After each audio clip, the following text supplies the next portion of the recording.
They are deindustrializing the country under Agenda 21. Cloward and Piven was a plan by some sociologists adopted by the Democrats back in the 60s. But it's a much older plan. The Romans and others had it, where you make people dependent, you enslave them. Feudalist systems, you keep them at a subsistence level as a mode of control.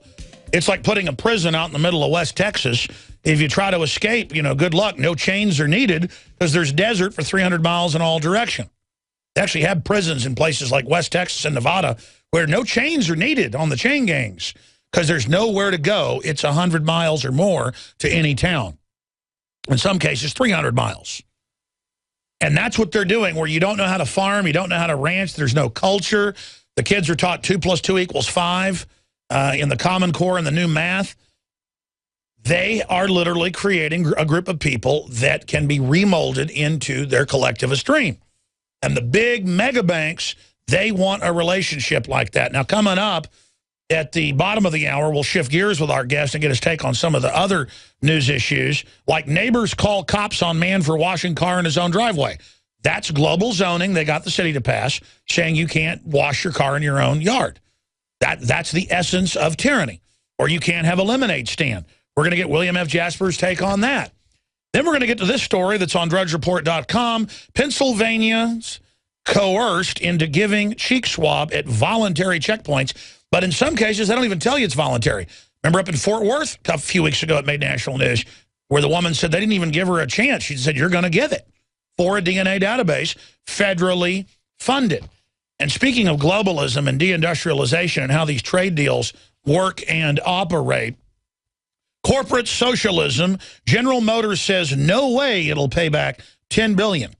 Well, General Motors got 20-something billion, but $10 billion from one of the payments is due. They've used the money on record to move to Brazil, China, and Eastern Europe. So under globalism, you don't just pay $10 billion to select corporations so they can give part of it to the unions or whatever. At least that would go back into the economy. But it's bad enough socialism. But at least it's like inflation where the money goes to the people. Now, under QE, it goes to the elite and not to the people. And it's the same thing here, where you pay to have your job moved to authoritarian China, where their wages in many areas are going down, not up. And they have cities for the rich communist. That's an oxymoron, but that's what it is. And then they have the cities for all the poor, where you live in coffin-sized apartments, have forced abortions, and are drugged with suicide nets around the Apple Foxconn factories. But that's okay because Al Gore's on the board, and it's liberal. When Obama drops bombs or backs al-Qaeda, it's liberal. In fact, I have mainstream news articles we'll get to later where they admit, oh, U.S. getting closer to extremist. They put the extremists in the Middle East. They've been protecting them. Now they know we know about it, so they're like, oh, maybe we'll be friends with al-Qaeda. Now Homeland Security is for the Tea Party.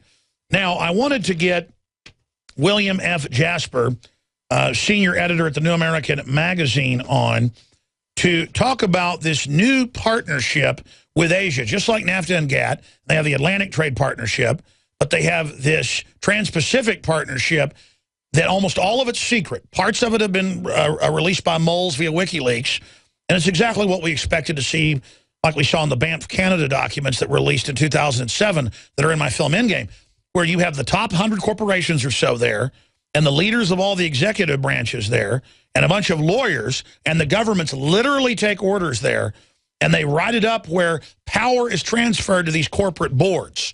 And that's what globalism is private corporations exempting themselves from the regulations, the taxes, lobbying for higher taxes on their competition,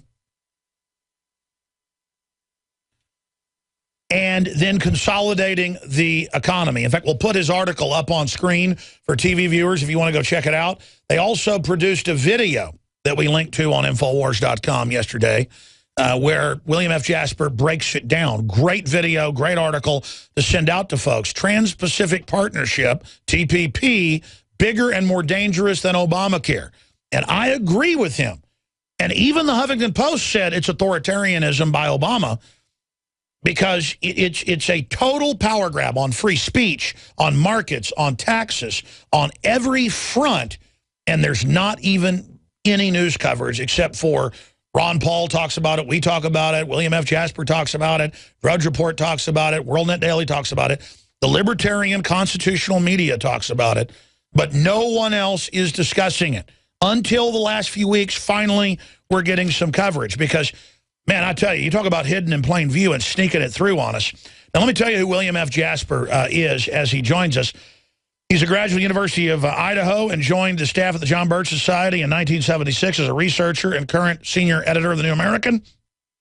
And again, his parents, back in the 70s, were getting into the anti-New World Order movement and were anti-Vietnam War. And he was like, man, that's like commie or something, to kind of boil down what he said before an hour interview. Then he went and researched as a smart, graduate student, everything they were saying and found out it was true and said, well, I better join the fight against it. And so that's his story. And he's an author, filmmaker. He's the author of United Nations Exposed, Global Tyranny Step by Step, the United Nations, the Emerging New World Order. And he joins us to break down the de facto world corporate government. First time I learned about Agenda 21 in 1992 from William F. Jasper. First time I learned about the UN and these biospheres, William F. Jasper. And so he joins us now to talk about, am I wrong in saying, William, the mother of all globalist power grabs so far, this trans partnership with Asia? Well, there's so many of them. When you look at the TPP, Alex, it's a subset of the World Trade Organization. So I guess you could say that the World Trade Organization is the mother. Itself is the mother. And of course, it is really a progeny of the United Nations. So the United Nations ends up really being the mother of all power grabs. And all of these things, the IMF, the World Bank, the World Trade Organization, flow from it. But the TPP, the Trans-Pacific Partnership, which, as you pointed out, Americans are just learning about now. We've been writing about it and talking about it for the last couple of years. But it has now reached the point where President Obama, in his State of the Union address earlier this year, said that he wanted it passed by the end of the year. And that's what they were pushing for. So we've had a victory of sorts in that it looks like they're not going to be able to even sneak it through during a Christmas sneak attack, which is when many really bad pieces of legislation have gone through. However, they may try by the end of the year to push through Trade Promotion Authority. And people who remember the NAFTA fight, the CAFTA fight, all of the SPP, Security Prosperity Partnership. Fast track. Right. That's the fast track. They want to have it pushed through Congress without debate, without any amendments, without any kind of conditions.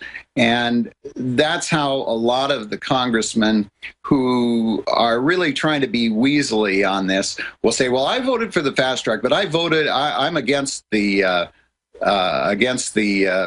trade agreement.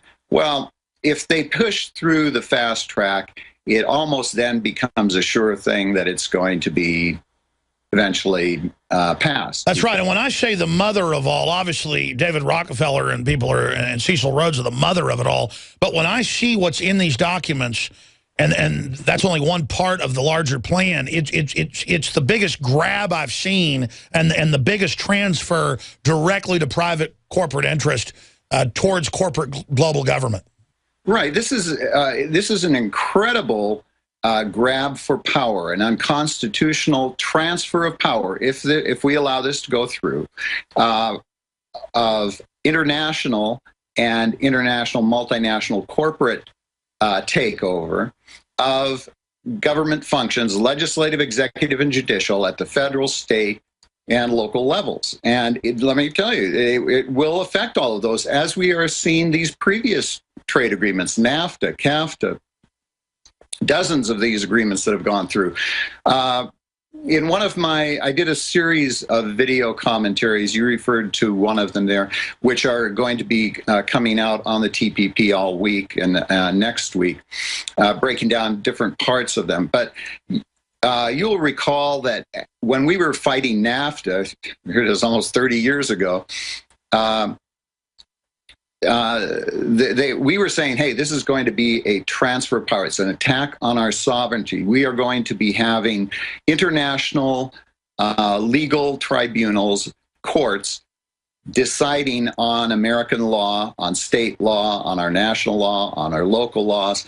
And we were laughed at. We were scorned. All of the people, Republicans and Democrats. This is a bipartisan treason. Al Gore made all his jokes. The Bushes made jokes. It was all very funny.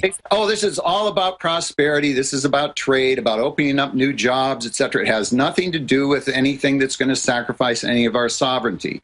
10 years later, in 1992, 10 years after it passed, then we had cases brought against American companies, and they were being decided by NAFTA courts. In fact, NAFTA courts were overriding American courts. That's right. And now we're going to break, and now look at how we've been deindustrialized, because the globalists could just put regulations on us that China wasn't following and then transfer the jobs. William F. Jasper's our guest. We're going to come back to him. And I haven't gotten to the big issue yet. The big enchilada in this whole deal is, remember, this agreement's been negotiated for years. It's totally secret, and Obama will not release it to anybody what's in it. So understand that. It's not just a power grab. We don't get to know about it. So we're going to get William F. Jasper, the expert on this, to break it down. We'll also tell you how to go to the New American Magazine online and get it and how to subscribe. You should subscribe to the New American, invaluable magazine. You should subscribe to InfoWars magazine as well. The facts are in. The studies are legion. Sodium fluoride and other members of the fluorine family that are added to Western water supplies are devastating the health and cognitive ability of the people that drink it. So the question is, why are the social engineers adding it to the water? Simple. Dumb down the host population that the parasitic technocracy is feeding on. We developed Fluoride Shield to be the highest quality, highest standards, because I use it every day and my family uses it every single day. Let's take a closer look at the ingredients that make up this special proprietary formula. Tamarind has been celebrated for its ability to immobilize toxic fluoride residues, while zeolites have a long history of attracting and holding toxic compounds. Enter fulvic acid, an excellent cleansing agent. Then we added the highest quality shilajit, a rare compound that is collected from the high mountains of the Himalayas. We topped it all off with the powerhouse herb cilantro that is intended to mobilize fluoride and other dangerous compounds for removal from the body. And the final touch to energize this formula is our proprietary nascent iodine. And as always, consult your physician as well, because that is important. And finally, Fluoride Shield, Survival Shield, and all the products at InfoWarsLife.com grew out of my quest to try to find the very best compounds from God's cornucopia to protect myself and my family. And from our research, I believe we are bringing you the best, highest quality products. And you have that commitment from Alex Jones and the entire InfoWars crew. TheNewAmerican.com is where you can read a lot of the great online articles and see the videos that Jasper and others are putting out. And it's so essential to buy, you can buy them in bulk at cost, hard copy magazines that you can hand out to people to wake them up. People really pay attention to print now because print is so rare. I don't know how long they've been publishing their magazine, 25 years or something, it's got to be. But the group's been around more than 60 years. The point is that we put out InfoWars magazine with new original articles, but a boil down and digest of the news that happens right as we go to print to educate people. And so you can buy them at cost at InfoWarsStore.com. We still got some of the December issue left to hand out to friends and family. Big color, glossy magazine, factoids, images. Buying somebody a book about the New World Order, they may not read it, but you buy our magazines for like $1.50 a piece at cost. You hand them out to folks or give a gift subscription. The shipping's included in the price. We've got a discount running right now. And somebody will get 12 of these mailed to their doors. What about the police department, the fire department, the military base, the local library? Give a gift subscription to the New American Magazine. They're not a sponsor. They probably should be. But give a gift subscription to the New American Magazine. Very well done. Give a gift subscription to InfoWars Magazine. Now, William F. Jasper, this is a short segment, long segment coming up. But I wanted to, get into this with you. It's the secretness of it. It's not just the power transfer. Talk about that. I mean, we had to get WikiLeaks to leak just one little part of the agreement, and it was a draconian power grab, the likes of which I've never seen. Well, Alex, this is the most disturbing and should be the most infuriating part of the whole process that we see going on here with the TPP. It's a replay of what we've seen at past trade agreements. But this has been even worse. The secrecy from our transparent president. Remember, he promised over and over again this was going to be the administration of transparency. This has been conducted in total secrecy. Even your elected representatives. The American people forget that. They're not going to release the text. This has been going on for a couple of years. They have these negotiation meetings going on with hundreds of representatives of corporate America and foreign corporations, big labor unions, NGOs, the big Sierra Club, Natural Resources Defense Council, all of the big approved representatives. So these are the NGOs who are going to go along with all of this. And so they are given the text. Consider this. Senators and congressmen, people we elect to represent us, have requested copies of the text. And they're told, no, you and your staff cannot look at them. However, you cannot have them. However, we'll let you come over here and look at them, but you can't take any notes or can't make any copies. However, representatives of corporations and labor unions, they're given a secure website and a passcode. They can log on and go through the documents at any time. This is outrageous. It shouldn't be tolerated here in our country. And when your congressman says, yes, he's very upset about this, well, then ask him, what are you doing about this? It's one thing for them just to give lip service and issue utterances that kind of give them cover so that they can show the folks back home that they're doing something about it. But they really aren't if they don't force this out into the open. They need to subpoena those things. Here's where the real breakdown is, and this is with the media. And of course, this is no surprise to you, Alex, but we're seeing the same thing here that we did during NAFTA, CAFTA, and all the WTO battle, all of these things. The major media have jumped on board with this. They'll offer some occasional criticism of the process or of the actual product, but overall they give complete support to it, and or they just simply cover it up. They don't report on it. And this is true with most of the so-called conservative talk radio. If they're not outright in support of the so-called trade agreements, they simply ignore it and allow it to pass unopposed. So right now, we can get into some of the actual details that they're not telling us about. One of the things that came out, you mentioned the WikiLeaks. So here we have to rely on a whistleblower releasing some of the text to WikiLeaks to find out about it. None of our congressmen or senators have gotten anything, and none of them have been gutsy enough to subpoena and go to war over this. Imagine wanting to know about policy and a foreign group deciding our law. Let's stay there and come back with that and then tie it in to this web, this spider's web. What's at the center of the New World Order web with NAFTA and GATT and the World Trade Organization, the IMF, the World Bank, the UN, the Bank of England, the Federal Reserve, and what is their ultimate end-game goal? How do we stop them? With William F. Jasper, I'm Alex Jones. Infowars.com is the real media.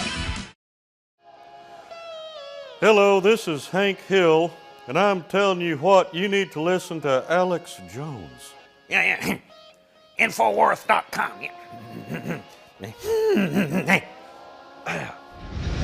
Judge, what is the secret of the universe? Infowars.com,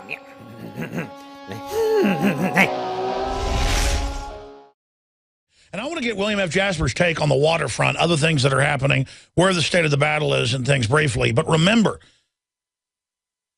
things like the New American Magazine, things like Campaign for Liberty, things like InfoWars are supported by viewers like you. We're all about free will, free association. We're not like MSNBC, whose parent company got billions in bailouts and hundreds of millions in stimulus money directly to give Rachel Maddow a pay increase. We're not like NPR in some years getting 400 plus million, sometimes more, of taxpayer money, sometimes as low as 200 million. And then we're still running around begging for money all day when it's literally underwritten by David Rockefeller, pushing anti-family, anti-liberty, anti-self-defense. These people are enemies. They're not well-meaning liberals. They're authoritarian dirtbags, and the Republican leadership is bought off by them. That's why we got George P. Bush saying he's a Tea Partier now. They want to absorb the Tea Party that comes out of the JBS and the New American and Ron Paul and then Alex Jones and everybody else after that. We're not radicals. They say we're radicals all day. They're the radicals usurping our republic. We sound crazy because we're covering their crazy authoritarian agenda. If I told you all the stuff I've read in history books about how weird Hitler was, I'd sound crazy. But I'm not Hitler. I'm telling you about Hitler. If I told you all the crazy stuff about Nero, I'd sound crazy. But I'm not Nero. I'm telling you what Nero did. Marrying his horse, everything else. These power-mad nuts must be stopped. Now, if you order by the 19th, we can guarantee whether it's the high-quality products at InfoWarsLife.com, the Chiapas high-quality coffee, totally organic, my favorite blend, now brought to you, and the old free market way to fund our operation, the InfoWars high-def dash cams, the lowest price you'll find anywhere. On the same dash cam, we bought them in bulk and offer it at the lowest listed retail price anywhere to document what's happening with the police, bureaucrats, wildlife, you name it. That's at InfoWarsStore.com. And also at InfoWarsStore.com, we have Behind the Green Mask, You and Agenda 21 by Rosa Corey, who used to be a mainline liberal and found out it was all true. She was in state government, in zoning. And this is the best little booklet, I think, to wake people up. It's available at InfoWarsStore.com. And then Tragedy and Hope, that's, I don't know, 1,100 pages or so, that I see on William F. Jasper's bookshelf on Skype, if you're watching us on TV, where the Georgetown political science professor, Bill Clinton's mentor, who he thanked in a State of the Union, admits they control liberalism, fake conservatism, fascism, and the Trilateral Commission, and all of it is meant to bring in world corporate government. And that it's only meant to look like there's the illusion of choice in politics. I'm paraphrasing quotes. This book, and I've actually read almost the whole thing. When I say that, I probably read 800 pages of it over the years because, I mean, I skip over some of the more little factoid inside baseball stuff. But I've read Cecil Rhodes's writings. I mean, I've read H.G. Wells' writings from them. The White House science czar, talking about putting stuff in the water to sterilize you, written in 74. That's John P. Holdren's Eco-Science. I mean, I've got that over there on the bookshelf. I mean, I know what they've really said, okay? This isn't a game. So I wanted William F. Jasper to get into what's in the Trans-Pacific Partnership, TPP, how we beat it, and then how it nexuses in to Agenda 21 and all the things that are happening right now. And so please segue into what's at the center of the spider web, how things are going. I mean, I know that's a whole waterfront. I'll remind you of the questions, but more on TPP. How do we beat that battle? How does that web tie back to the center? What's at the center? What's the end game? How's the fight going? William F. Jasper. Well, Alex, first of all, the TPP, we have to realize, as bad as it is just a stepping stone. And we have that in that same phrase, stepping stone, transition, by one of the architects of it, C. Fred Bergsten. C. Fred Bergsten is one of the big men in the Council on Foreign Relations who is the chief brain in the brain trust known as the Peterson Institute for International Economics. And he said in an essay, which I quote in a couple of my articles, that the TPP, the Trans-Pacific Partnership, which now includes 12 countries, we can run through the list of the countries if you want, but it is just a stepping stone to the FTAAP, the Free Trade Area of the Asia Pacific, which will include dozens of countries all around the Pacific Rim.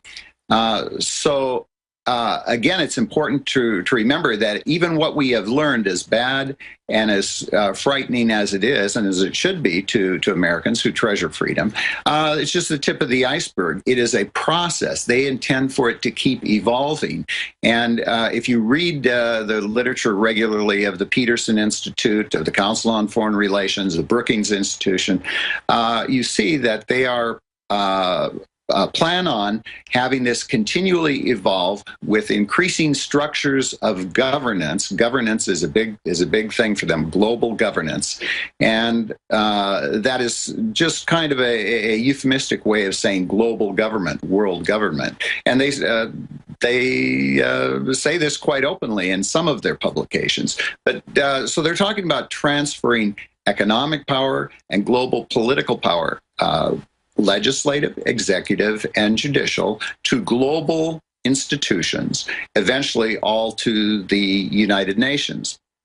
The World Trade Organization plays a very important transition role in all of this, overseeing trade. But as we've pointed out, and as you were hinting at there, this so-called trade agreement deals, as the U.S. Trade Representative Office even admits on its website, only deals about 20% of the whole agreement deals with trade issues.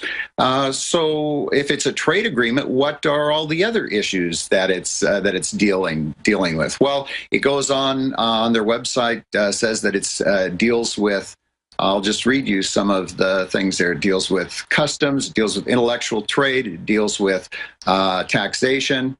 It goes through a whole list of things that they deal with, virtually everything that is outside of trade, and that state, local, and federal laws. It is governance with NATO as the UN army. So what's at the center of the spider, and what is their end game if they get planetary rule?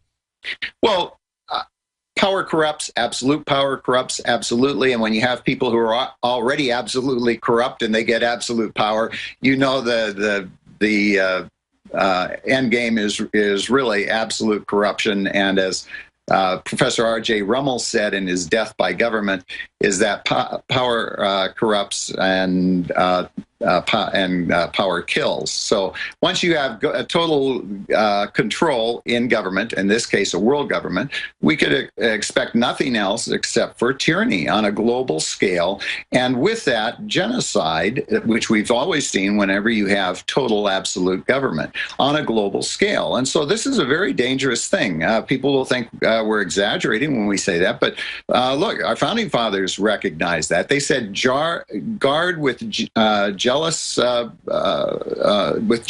the public safety and the public liberty. So we're supposed to be jealous about these things. We're supposed to be prudent and recognize whenever government is taking steps to expand its power that we better slam it back down if we're going to remain the masters instead of the slaves or the servants. So this is a very dangerous thing. And whenever they operate in secrecy, they do not want us to know what they're doing. That is what you call a clue, that this is not something that is going to be...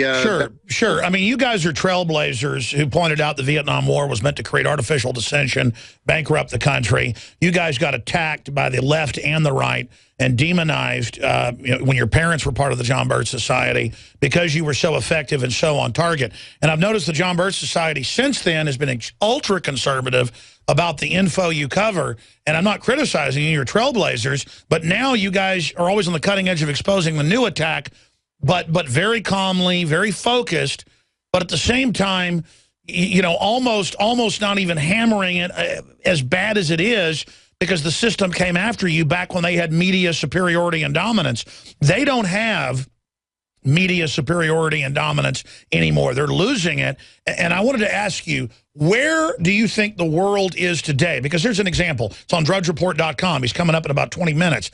Klayman, the man who took on Obama and won with the NSA, stunning revelations, dirty tricks. NSA sent out emails that he never wrote. Guys, will you print me that? This is the kind of stuff they do to me.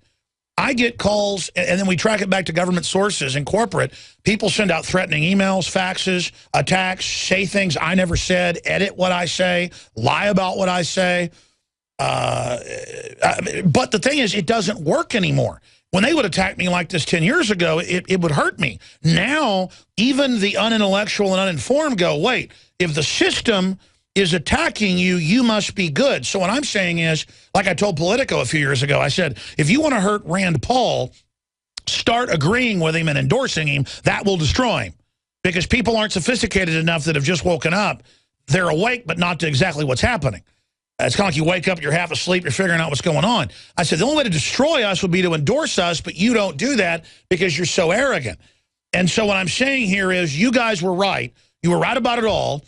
And then you're almost, not you, but some other folks, almost apologetic when you break down the diabolic nature of this when you guys were always aware of it. So what is the state of the world and what is the center of this? And you said corrupts absolutely. Well, sure, it's forced world population reduction, but where do you fighting these guys for several decades and standing on the shoulders of folks that have been fighting it, really the first to analyze the enemy attack profile, along with Cleon Skousen and others.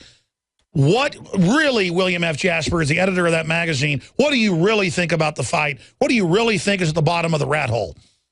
Well, in reference to the TPP, it's very clear that one of the things that came out in the WikiLeaks thing is that they're trying to shut down all independent media, such as yourself, such as our thing, by implementing SOPA and ACTA under different names. SOPA, the Stop Online Piracy Act, ACTA, the whatever one that was.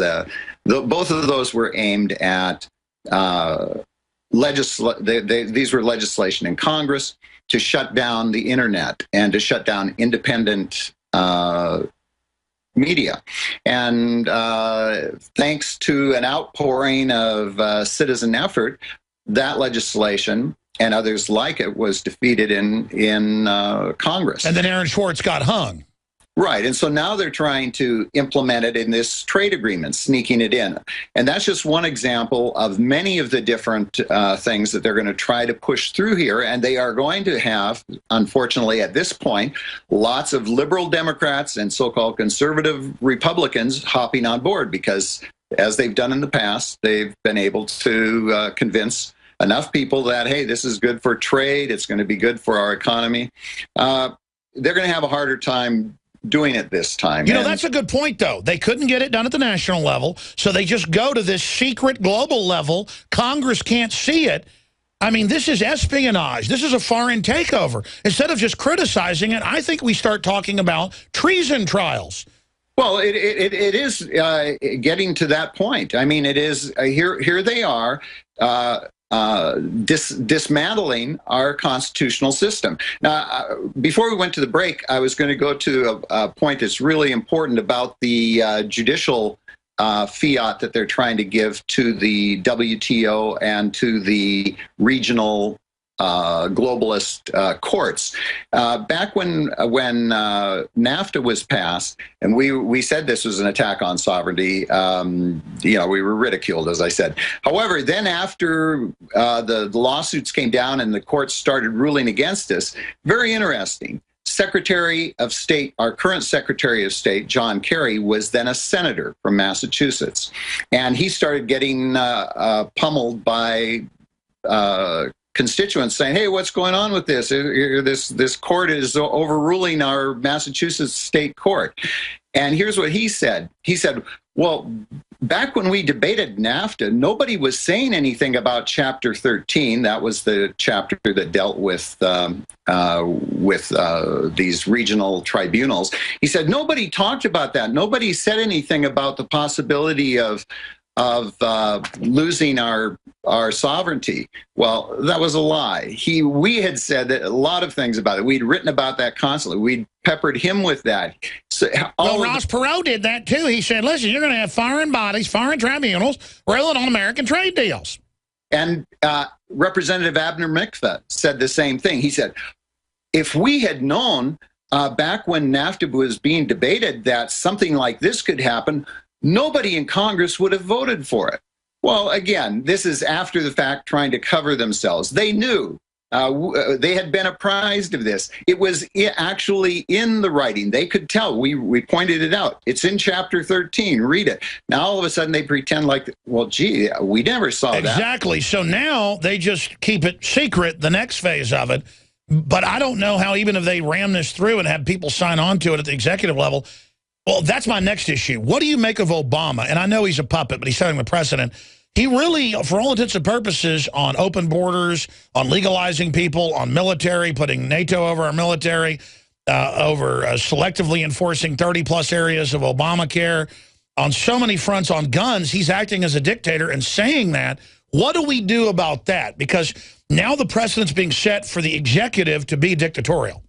Well, unfortunately, Obama's push in all of these areas and all of his very frightening executive orders. I mean, anytime the president issues executive orders, and this was one of the first things when I first came into the movement I had never heard about before, was really executive orders, and I didn't realize the whole unconstitutional nature of the executive branch issuing executive orders like they've been doing for decades now. President Obama has taken this to a whole new level, and unfortunately a very dangerous level. But he could not have accomplished what he has done. Nobody would have stood for all of his executive orders that he's issued so far if he had already not had the ground laid for him by... Exactly. They've laid the foundation. Now he's building the house, and now whoever moves in after him, it's going to be even worse. I mean, this is... And here's the problem that we have, is that too many Republicans say nothing and object very little, if at all, when a President Bush Republican issues these executive orders, similar executive orders. And then they go all crazy when Obama does. The Democrats do the same thing. Those who were just apoplectic over George Bush's executive orders have been very forgiving. That's right. It's total partisan gangster politics instead of being principled and living in reality. But I think that's starting to change. Final segment with William F. Jasper straight ahead. Then the man who just won in court against the NSA, Larry Klayman.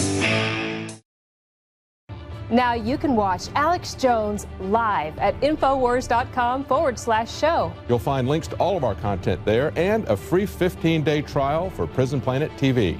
You can also browse the network, the InfoWars Nightly News, and over 60 movies and documentaries all together in one place. You can watch the Alex Jones Radio Show live as it happened. So check it out, Infowars.com/show.